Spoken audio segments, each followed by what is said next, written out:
आज का वचन है मत्ती का चैप्टर 3 से। और मैं हिंदी में करूँगा प्रचार और पूरी कोशिश करूँगा हिंदी में करने को, क्योंकि इधर कोई ट्रांसलेशन वाला नहीं है। लेकिन फ्यूचर में लोग जुड़ जाएंगे जो ट्रांसलेशन करने वाले होंगे। अगर कोई है तो फिर ट्रेनिंग दूंगा इधर का ग्रुप के लोगों को। लेकिन चलो, सबका वेलकम। मंजित भी अभी जुड़ी है। Welcome welcome, praise God Manjit और कमल अटवाल। कोई जो प्रचार के दौरान कॉल कर सकते हैं लोगों को अगर करने का है तो। हाँ, जय मसीह दी, जय मसीह दी। Praise Lord, praise Lord. तो मत्ती का चैप्टर 3। उन्हीं उन्हीं दिनों यहूदिया के बियाबान मरुस्थल में उपदेश देता हुआ बपतिस्मा देने वाला यूहन्ना वहां आया। वहां प्रचार करने लगा, मन फिराओ, क्योंकि स्वर्ग का राज्य आने को है। यहाँ यूहन्ना वही है जिसके बारे में भविष्य वक्ता यशायाह ने चर्च करते हुए कहा था। जंगल लगता है मैं एक पुकारने वाले की आवाज है, प्रभु के लिए मार्ग तैयार करो और उसके लिए राहें सीधी करो। हालेलुया। 4 से लेके 5 नहीं पढ़ूंगा, क्योंकि वो सब वो जो यूहन्ना का जो भोजन था, जो खाने का और उसके कपड़े के बारे में मेरा मकसद नहीं है। तो 6 आयत में जंप मारूंगा। उन्होंने अपने पापों को स्वीकार किया और यरदन नदी में उन्हें उसके द्वारा बपतिस्मा दिया गया। जब उसने देखा कि बहुत से फरीसी और सदूकी उसके पास बपतिस्मा लेने आ रहे हैं, तो वहां उनसे बोला, ओ सांप के बच्चों, तुम्हें किसने चेता दिया है कि तुम प्रभु के भावी क्रोध से बच निकल लो।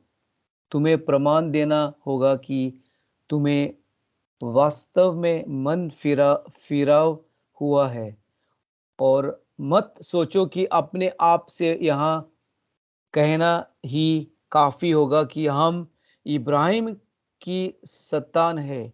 मैं तुमसे कहता हूं कि परमेश्वर इब्राहिम के लिए इन पत्थरों से भी बच्चे पैदा कर सकता है।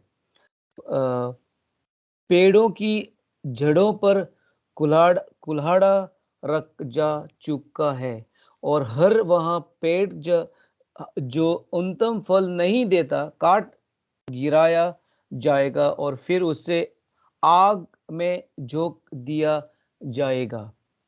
मैं तो तुम्हें तुम्हारे मन फिराव के लिए जल से बपतिस्मा देता हूं, किंतु वहां जो मेरे बाद आने वाला है मुझसे महान है। मैं तो उसके जूते के तस्मे खोलने योग्य भी नहीं हूं। वहां तुम्हें पवित्र आत्मा और आग से बपतिस्मा देगा। उसके हाथों में उसका जहाज लगता है, ऐसा कुछ है, जिससे इंग्लिश में एक्स एक्स जो काटने होता है, जिससे वहां अनाज को भूसे से अलग करता है। अपने खलिहान से वहां साफ किए समस्त अनाज को उठा इकट्ठा कर कोलियों में क्या है ये, भोग लगता है ऐसा कुछ, और मुझे भूसे भूसे को ऐसी आग में झोंक देगा जो कभी बुझाई नहीं बूझेगी। हालेलुया। तो हम देखते हैं इधर यूहन्ना जॉन द बैप्टिस्ट खुदा का प्रचार कर रहा है, और वो प्रचार इस तौर पे कर रहा है, 2 चीजों का वो मकसद पकड़ रहा है। जंगल में एक पुकारने वाले की आवाज है, प्रभु के लिए मार्ग तैयार करो और उसके लिए राहें सीधी करो। तो ये आज का मकसद है प्रचार को लेके। तो आज हम देखेंगे इस मत्ती का चैप्टर 3 में या 3 विच ये 2 मकसद है, या मकसद कैसा हम पूरे कर सकते हैं, या उसका सफलता कैसी हो सकती है? क्योंकि दो सवाल मैं पूछ रहा हूं आप लोगों से। प्रभु के लिए मार्ग आप तैयार कर रहे हैं और उसके लिए राहें सीधी आप कर रहे हैं? ये मेरे लिए भी सवाल है। और इस वचन को लेके ही हम इस सवाल का जवाब इसी इसी चैप्टर में है जो मैंने अभी पढ़ा है। तो देखेंगे, एक एक हिस्सा को हम छीन लेंगे, खींचेंगे, अलग करेंगे और उसी उसी पर हम ध्यान देंगे। तो पहली गल ये है कि उन्होंने अपने पापों को स्वीकार किया। हालेलुया। तो प्रभु के लिए मार्ग तैयार करने को और उसके लिए राहें सीधी करने को जरूरी है कि हम हर दिन हमारा जो रवैया है वो कैसा होना मांगता है? अपने पापों को स्वीकार करने का। हर दिन हम उठते हैं और जब तक हम सोने को जाते हैं, जो भी एक दिन में जो घटना जो होती है या जो भी हालात जो बन जाती है, तो हर दिन हमें माफी की जरूरत है, पापों की। अगर पाप हम नहीं करेंगे तो प्रेज द लॉर्ड, इसका मतलब हम अच्छा कुछ कर रहे हैं। अगर हम पाप करेंगे और उसकी माफी मांगेंगे तो भी हम अच्छा कर रहे हैं। तो इस तौर पे हम प्रभु के लिए मार्ग तैयार करेंगे और प्रभु के उसके लिए राहें सीधी करेंगे। तो ये नंबर 1 है कि हम पापों का माफी मांगेंगे। ऐसा ऐसा नहीं होगा कि जो पाप हम करेंगे वो हम कल कल देखेंगे, ऐसा हम कहेंगे। ये सही नहीं होगा खुदा के सामने। आज का पाप आज ही माफी का माहौल चाहिए, ताकि हम खुदा के सामने साफ साफ हो जाएंगे और कोई कोई हमारे पे इल्जाम नहीं लगा सकेगा, खास करके शैतान। क्योंकि शैतान आसानी से हमें भटकने को कोशिश करेगा और फिर आसानी से वो आएगा और बोलेगा, देखो आपने क्या किया। गलतियों का बड़ा बड़ा पहाड़ बना के हमें वो ये करेगा, क्या करेगा, और दबाएगा। तो ये उसकी चाल होती है। वही हमें पाप करने को हौसला देता है, वही हमें पाप करने को धक्का देता है, वही हमें पाप में डालता है कभी कभी। ऑफ कोर्स जिम्मेवारी तो हमारी होती है, लेकिन वो हमें इंस्पायर करता है, ये करो वो करो। पाप बहुत तौर के होते हैं। चोरी का पाप होता है, या घमंड का पाप होता है, या आपके लीडर लोगों के ऊपर रवैया सही नहीं रखेंगे, या उसको रिबेलियन कहेंगे, रिबेल जो होता है। या कोई कोई बड़ा पाप भी हो सकता है जो चर्च में जो होता है, नफरत जो होती है एक दूसरे के लिए, चुगलियां का होता है, या लीडरशिप को लेके जो जो विरोध बातें होती है लीडर्स लोगों के, कि ये बहुत आम आम चीज होती है चर्चिज में। तो और भी बहुत पाप पाप हम एक्सप्लेन कर सकते हैं, लेकिन ज्यादा नहीं करेंगे। तो जरूरी है कि हम हर दिन का पाप के लिए हर दिन माफी मांगेंगे, नंबर 1। नंबर 2, उन्होंने क्या किया? और यर्दन नदी में उन्हें उसके द्वारा बपतिस्मा दिया गया। तो दूसरी गल ये है कि ऑफ कोर्स लगता है इधर जो भी है उन्होंने सब ने बपतिस्मा लिया है। इसका मतलब ये नहीं है कि हम अभी दोबारा जाके माफी मांग के फिर दोबारा बपतिस्मा लेंगे, नहीं, ऐसी बात नहीं होगी। लेकिन ये जरूरी होगा कि जो बपतिस्मा जो हमने लिया है, जो हमारा जो पुराना जो जॉनी फर्नांडिस था वो डूब गया पानी में, अभी जो नया जॉनी जो बाहर आया है, उसी तरीके से उसी उसी लेवल पे अभी जीने का मकसद चाहिए। कि मैं जो बपतिस्मा मेरा हुआ है उसी बपतिस्मा का फल अभी दिखाने का बहुत जरूरी है। क्योंकि बहुत लोग चर्च में बपतिस्मा लेते हैं और पता है क्या होता है? नेक्स्ट संडे वो घूम जाते हैं, पता नहीं किधर गए।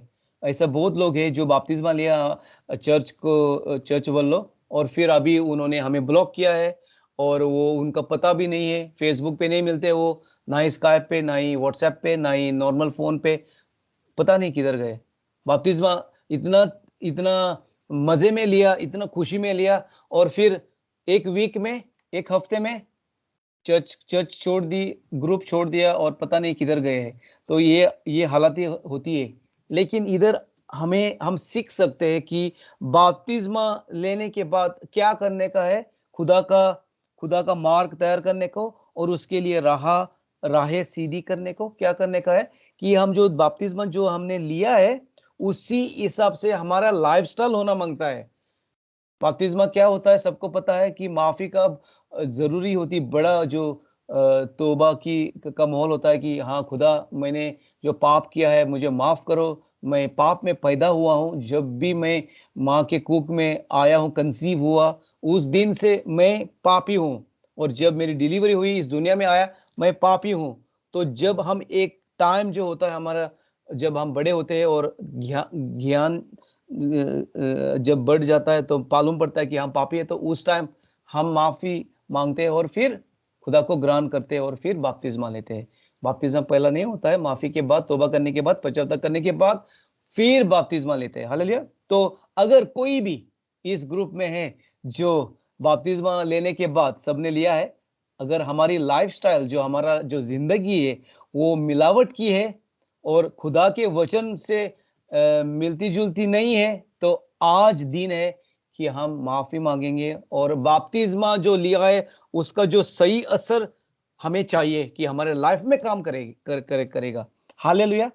तो ये दो चीजें को लेके हम प्रभु के लिए मार्ग तैयार करेंगे और उसके लिए राहें सीधी करेंगे। तीसरी गल क्या है देखते हैं, जैसे हम मोरे जाएंगे। तीसरी गल इधर है, पढ़ूंगा आयत 7 पढ़ूंगा, थोड़ा सा ये बैकग्राउंड मिलेगा।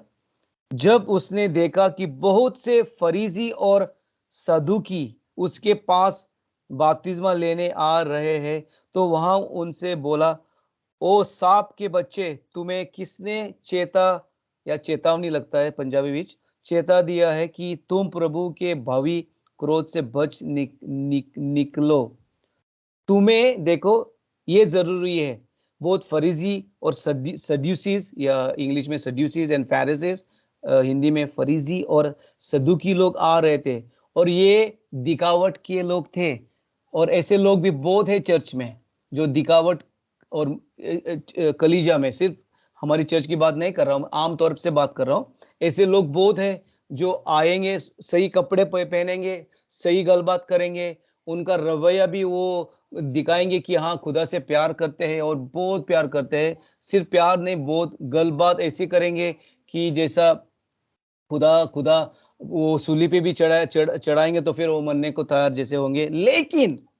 लेकिन ये हल्के हैं लोग, आत्मिक में, आत्मिक तौर से वो हल्के हैं, क्योंकि इधर उनको खुदा ने क्या कहा, तुम्हें, तो खुदा ने कहा उनको सांप के बच्चों। तो मुझे लग रहा है कि इधर कोई सांप का बच्चा नहीं है। हालेलुया। Thank you Jesus. तुम्हें प्रमाण देना होगा। क्या लिखा है इंग्लिश में produce fruit in keeping with repentance. इसका मतलब फल दिखाओ आपके तौबा और पश्चाताप जो किया है उस मुताबिक या उस अनुसार, पता नहीं कौन सा लफ्ज यूज करने का है, मुताबिक या अनुसार, ये दोनों लफ्ज मैं कभी आसान नहीं है मेरे लिए, लेकिन आपको पता चल रहा है मैं क्या बोलने की कोशिश कर रहा हूँ। प्रोड्यूस फ्रूट, फल दिखाओ, आपके लाइफ से जो फल है वो दिखाओ। आपने जो तौबा किया है और पश्चाताप माफी मांगी है खुदा से, जो नया जीवन या जिंदगी जो मिली है, उससे अभी फल दिखाओ। खुदा का मार्ग तैयार करने को और उसके लिए राहें सीधी करने को क्या करने का है, अभी एक्शन में आने का। हालेलुया। एक्शन में आके खुदा का जो जो अगर हम सचमुच प्यार कर रहे हैं, सचमुच, तो खुदा का वचन तो खुदा का वचन से सहमत होके करने का। अगर हम खुदा के वचन से सहमति में नहीं होंगे तो हम नहीं फल दिखा रहे हैं। तो हम क्या दिखा रहे हैं, और कुछ दिखा रहे हैं। अगर हम हमारा जिंदगी जो है वो तौबा से, पश्चाताप से, माफी से, जो खुदा ने हमें दी है, उसका खून जो बहाया है हमारे लिए, उससे अभी हम वो आभारी होके खुदा के घर में या खुदा का प्यार कर रहे हैं और फल दिखा रहे हैं, तो फिर हम क्या कर रहे हैं, हम फिर खुदा के लिए मार्ग तैयार कर रहे हैं और खुदा के लिए राहें सीधी कर रहे हैं। हालेलुया। तो पूछो सवाल। 3 पॉइंट्स अभी मैंने प्रचार किया है। ये 3 पॉइंट्स पे आप लोग या मैं हम कर रहे हैं, जो वचन हमें हौसला दे रहा है ये करने को। हालेलुया। तो ज़रूरी है कि हमारा जो कैरेक्टर जो है उसका उसका जो असर है, उसका जो नतीजा, सॉरी, असर इज़ आल्सो ओके, लेकिन नतीजा नतीजा ये होना माँगता है कि वचन को लेके सहमति चाहिए, जो हमारा लाइफ जो है। अगर हम मुँह से एक बोलेंगे और एक्शन में और कुछ करेंगे, ये सही नहीं है। मैं कोशिश कर रहा हूँ लोगों को बोलने को, चर्च के लोगों को, जब भी वो रिश्ते में जाते हैं, ख़ास करके अभी अभी ये एक ज़रूरी हिस्सा है चर्च आपका लाइफ का।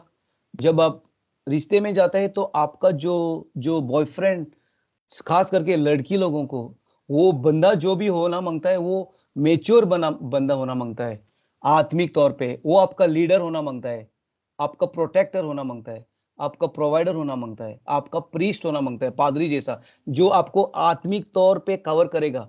आपके आपसे वो ज़्यादा ज़्यादा आत्मिक आत्मिक लेवल पे उसका मैच्योरिटी ज़्यादा होगी, तो ही आपकी सिक्योरिटी होगी।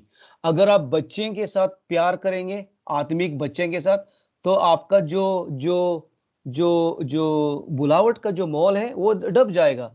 क्योंकि अगर आप आत्मिक बच्चे के साथ रिश्ता जोड़ेंगे, तो फिर उसका मन जो है वो रिन्यूअल नहीं होने वाला होगा। वो बच्चा होगा और फिर आपको वो हौसला नहीं दे सकेगा। आपको वो क्या करेगा? आपको वो गिराएगा। जब भी तूफ़ान आएगा, जब भी कुछ भी होगा लाइफ़ में, तो फिर वो आपके साथ खड़ा नहीं हो जाएगा वचन को लेके। तो फिर आपको वो भटकाएगा। इसलिए मैं सिखाता हूँ, इधर लंदन में भी हमारी यही होती है।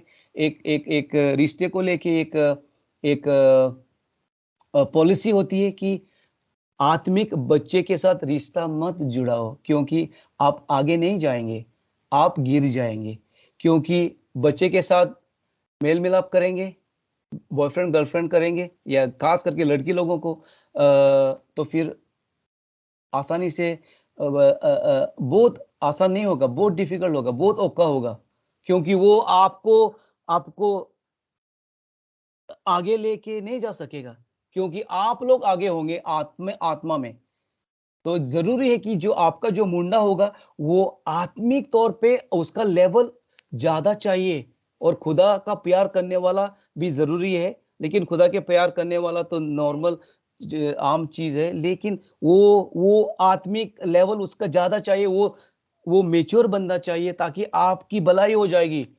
आप लड़की लोग हैं सब, और आपको चाहिए ऐसा मुंडा कि वो जो आपको धक्का मारेगा, हौसला देगा, आपको स्पिरिचुअली कवर करेगा, आपका आपका लीडर जैसा होगा वो, आत्मिक तौर पे। ऐसे लोग चाहिए, अगर कोई इधर शादीशुदा नहीं है तो।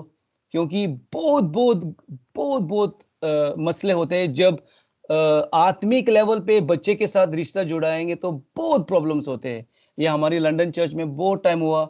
एक लड़का था, सब करने लगा, लड़की को फँसाने को, मिनिस्ट्री करने लगा, इधर जाने लगा, उधर जाने लगा, सही रवैया दिखाने लगा, और जब शादी हुई, फिर क्या हो गया? वो बोला नहीं, मिनिस्ट्री नहीं करने का है मुझे। मुझे चर्च भी नहीं जाने का है। लड़की तो मिली उसको, तो फिर जो बुलावट थी उस लड़की की, वो भी पूरी कट गई। कौन था उसको हेल्प करने को? हमने तो उसको चेतावनी दी थी, वार्निंग दिया था, सिस्टर जी प्लीज़ सँभालो, देखो ये मुंडा, आप मैच्योर है और ये मुंडा इस लेवल पे है, आप इधर है। अगर इसके साथ आप मेल-मिलाप करेगी और रिश्ता स्टार्ट करेगी, आसान नहीं होगा। वेट करो थोड़ा-सा या कुछ करो, जो फिर वो इस लेवल पे जैसा आएगा, हमें भी अच्छा लगेगा, तो फिर आपकी भलाई हो जाएगी। फिर क्या हो गया? उस वो कभी-कभी अभी चर्च भी नहीं जाती है लगता है, वो तो बिल्कुल चर्च नहीं जाता है। और भी एक एग्ज़ाम्पल है, एक उदाहरण है, और एक मुंडा ऐसा ही था। वो मसीह में तो बिल्कुल नहीं था, ये तो एक्चुअली मसीह में था। लड़की को पटाने को उसने बहुत ये किया, ड्रामा किया, चर्च आने लगा। ऐसे ही बोला आपको मुझे प्रॉब्लम नहीं है, आप चर्च जा सकती है, ये वो कोई प्रॉब्लम नहीं है। जब शादी हुई, इसके बाद क्या किया उसने? सीधा उसने बोला आप चर्च नहीं जा सकती है। तो वो फिर रोने लगी कि अभी ऐसा बोल रहा है। तो हमने बोला, आपको बोला था वो बंदा मसीह में भी नहीं है, इसलिए जरूरी है कि सही ऑर्डर चाहिए। और पंजाब में ये पास्टर लोग बिल्कुल नहीं सिखाते ये आत्मिक सच्चाई। सो अगर आप किसी को सलाह देंगे तो ये मन में रखो, ताकि किसी की अच्छी भलाई हो जाएगी। तो इधर लिखा है कि वचन के हिसाब से सहमति चाहिए, फल चाहिए। अगर हम बोलेंगे हम खुदा का प्यार कर रहे हैं, इतना प्यार कर रहे हैं, और एक्शन में हम कुछ नहीं कर रहे हैं जो वचन को लेके, तो फिर हम हल्के हैं, हम दिखावट के लिए कर रहे हैं, हम नकली हैं। तो इसलिए आज सब, मुझे भी मैं बोल रहा हूं, जग जाओ, सही करो, ताकि हम खुदा के लिए मार्ग तैयार करेंगे और उसके लिए राहें सीधी करेंगे। Hallelujah, hallelujah. और चौथी गल क्या है? और मत सोचो कि आपने आप से यहां कहना ही काफी होगा कि हम इब्राहिम की संतान है या पीढ़ है। मैं तुमसे कहता हूं कि परमेश्वर इब्राहिम के लिए इन पत्रों से भी बच्चों पैदा कर सकता है। इसका मतलब क्या है? एक बार मैंने इस आयत को लेके और कुछ किताब में था लगता है, प्रचार किया था। ये फरीसी और सदुकी सोच रहे थे कि ये इब्राहिम के संतान से है। इसका मतलब उनका इतना घमंड, इतना लेवल ऊपर चढ़ा था, हमें सब पता है। और वो इस रवैये में थे कि हम सब जानते हैं, अगर हम घमंड के रवैये में होंगे, प्राइड के रवैये में होंगे, कुछ नहीं बनेगा। हम खुदा के लिए मार्ग तैयार नहीं करेंगे, ना ही उसके लिए राहें सीधी करेंगे। तो जरूरी है कि हमारा जो भी लेवल है, जो भी हम जान पाए हैं या जो भी हम सीखे हैं, हम्बल, निम्रता से रहने का, ताकि हम खुदा के लिए राहें बनाएंगे और खुदा के लिए हम खुदा के लिए मार्ग तैयार करेंगे और उसके लिए राहें सीधी सीधी करेंगे। हालेलुया। सो ये चौथी गल थी। पांचवी गल, पेड़ों के झाड़ों पर खुलाड़ा रख जा चुका है, और हर वहां पेड़ जो अंतम फल नहीं देता काट गिराया जाएगा, और फिर उसे आग में झोंक दिया जाएगा। हालेलुया। तो पांचवा लेसन, शिक्षा हम ले सकते हैं कि अगर हम हमारे लाइफ से फल नहीं दे रहे हैं खुदा के लिए, दोबारा कहूंगा, अगर मेरा लाइफ और आपका लाइफ एक फल का लाइफ नहीं होगा, तो फिर खुदा इधर क्या बोल रहा है कि वो काटेगा। इसका मतलब नुकसान हो जाएगा मेरे लिए, आपके लिए ब्लेसिंग नहीं होगी खुदा की। हालेलुया। ब्लेसिंग नहीं होगी, हम ब्लेसिंग वाले लोग नहीं होंगे, हम सूखे होंगे लोग। हालेलुया। इसलिए इस तौर की मीटिंग्स बहुत जरूरी है, ताकि लोग ऐसे मीटिंग्स में आके, ऑनलाइन मीटिंग्स में आके, संडे को आके खुदा का वचन से हौसला लेते हैं। हम क्यों लोगों को मीटिंग्स में आने को हौसला देते हैं? ताकि उनका लाइफ में बदलाव आएगा। ये खुदा का वचन है, ये पास्टर जॉनी फर्नांडिस का वचन नहीं है। आज मैंने प्रार्थना करके ये वचन मुझे खुदा ने दिया है। ऐसे नहीं ठोक रहा हूं मैं गोलियां कि मुझे और कुछ काम नहीं या और कुछ वचन जैसा नहीं है। नहीं, मैंने प्रार्थना किया, मैंने खुदा से पूछा, खुदा आज के लिए ये क्या है? और जो भी वचन के विरोध आएगा, खुदा उस पर न्याय करेगा। ये बहुत जरूरी है कि हम इस वचन का फल देंगे। हमारा एक जिंदगी जो है वो फल की हो जाएगी, फल की। तो आज मैं पूछ रहा हूं आप लोगों को, आपकी जो जिंदगी है क्या फल दे रही है? लोग बच जा रहे हैं, खुदा में आ रहे हैं। आपके लाइफ देखेंगे तो प्यार दिखाई दे रहा है लोगों को, शांति दिखाई दे रही है, आनंद दिखाई दे रहा है। आपका रवैया कैसा है? चर्च में आपके ब्रदर सिस्टर्स को लेके आप प्यार से ओवरफ्लो हो जा रहे हैं या कमी है? सबर का फल है आपके आप में या मेरे में? सेल्फ कंट्रोल है, सच्चाई है, क्या है हमारे लाइफ में? आज फल क्या दे रहे हैं हम? तो ये मेरे लिए भी है। हालेलुया। तो सोचो, जिस हिस्से में आपके लाइफ के फल नहीं आ रहा है, आज एंडिंग में प्रार्थना करेंगे, खुदा से माफी मांगेंगे हम, क्योंकि खुदा के लिए मार्ग तैयार करने को और उसके लिए राहें बनाने को, सीधी उसके लिए राहें सीधी करने को हमने पहला जो पॉइंट जो डिस्कस किया है वो माफी का। हालेलुया, सही ना मेरी गल? तो पांचवा है, अगर हम नहीं फल देंगे, खुदा का राज, खुदा का मार्ग तैयार नहीं कर पाएंगे हम, ना ही हम उसके लिए राहें सीधी करेंगे, क्योंकि हमारे लाइफ में फिर हल्केपन होगा। किसको हम बदलावा, किसके लाइफ में हम बदलावा लेके आएंगे अगर हम ही नहीं बदलावा में जी रहे हैं? तो हमारा लाइफ एक खाली है, सूखा है या सूखी है, कुछ एक्साइटमेंट नहीं है हमारे लाइफ में, तो हम और किसी को कैसे बचाएंगे? और किसी के मुंह पे स्माइल कैसा आने को हम कोशिश करेंगे, या कैसा आएगा वो स्माइल? हमें वो देख के लोगों को ऐसा होना मांगता है कि इसमें जो है मुझे चाहिए। मैं मजाक कर रहा था लक्ष्मी को लेके कि वो ताजी है करके, लेकिन लक्ष्मी ताजी है, बहुत लोगों को चर्च में लेके आती है, हालेलुया, फल दे रही है। तो आप भी सब, हम, मैं भी, और लोगों को वचन बांटो। इसलिए मैं कोशिश करता हूँ जो स्टेज 4 कर रहे हैं उनके लिए महीने में एक बार लेदरा इवेंजलिज्म कंपलसरी का उनका हिस्सा बन जाए, और चर्च के लिए हम इवेंजलिज्म हर दिन करते हैं।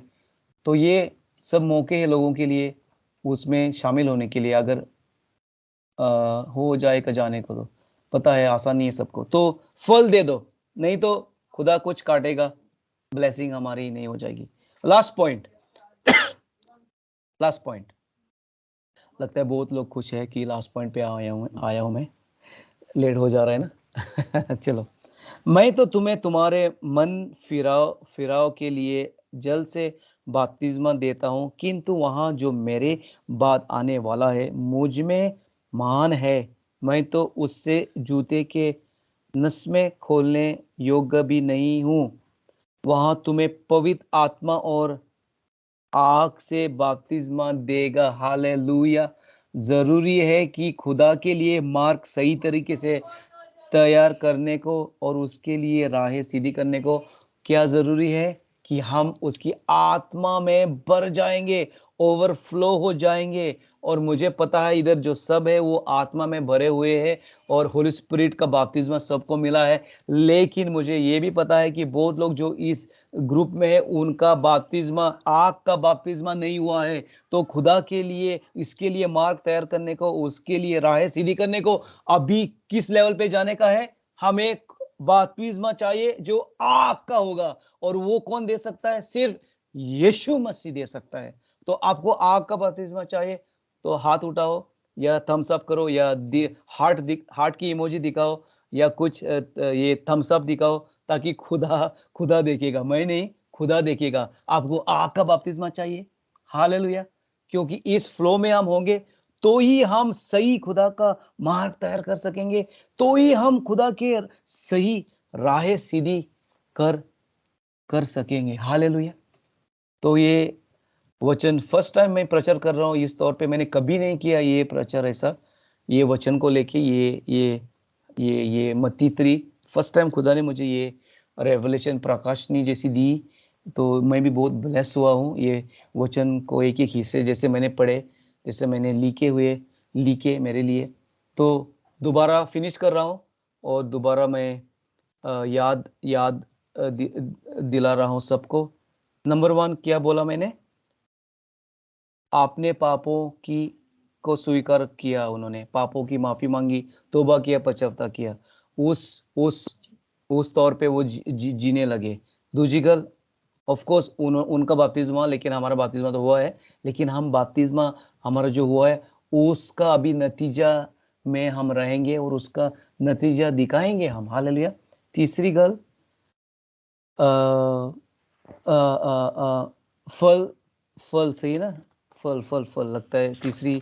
Third one was produce fruit in keeping with repentance, तौबा को लेके, पश्चाताप, माफी को लेके हम फल दिखाएंगे जो हुआ है हमारे जिंदगी में, जो नई नई जिंदगी जो खुदा ने दी है, या जो वचन को लेके हम उसका पालन करके उसका फल दिखाएंगे।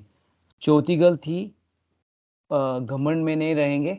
घमंड में रहेंगे तो फिर खुदा बिल्कुल नहीं ब्लेस करेगा, ओके, बिल्कुल नहीं ब्लेस करेगा, हम बोल सकते हैं हम इब्राहिम के बच्चे हैं, मैं अंकुर नरूला मिनिस्ट्री का हिस्सा हूँ, मैं होली नेशन लंदन का बड़ा पास्टर हूँ, कुछ नहीं चलेगा, गिर जाएंगे हम। निम्रता से रहेंगे, टेक इट, निम्रता से रहेंगे तो फिर बहुत कुछ मिलेगा। हालेलुया, ब्लेस हो जाएंगे हम। पांचवी गल, खुदा फल नहीं देगा हमारी जिंदगी से तो काटेगा, कुछ ना कुछ नुकसान हो जाएगा।